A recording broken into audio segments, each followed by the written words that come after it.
Here's this week's report of the mortgage and real estate market for Ottawa and Canada for February the 2nd, 2024.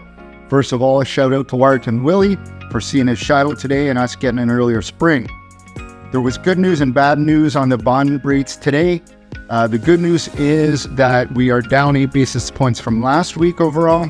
The bad news, but good life news, is that the U.S. job numbers came in today and they far exceeded expectations, and that caused a 14 basis point rise today. We did see decreases to the 3 and 5 year fixed rates.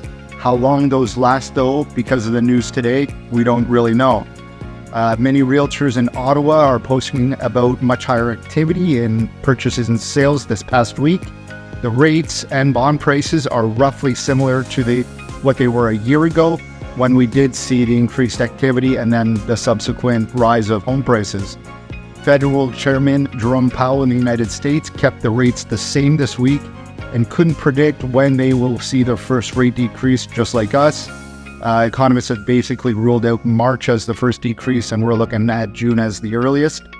I listened to a great podcast this week.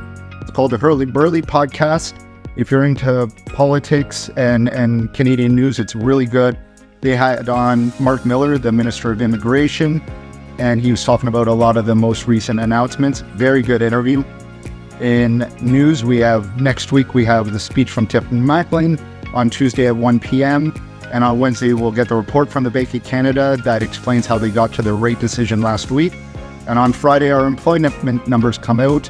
The prediction of the unemployment rate will be 5.8%, which is the same as last month's. Have a great and sunny weekend. Talk to you soon.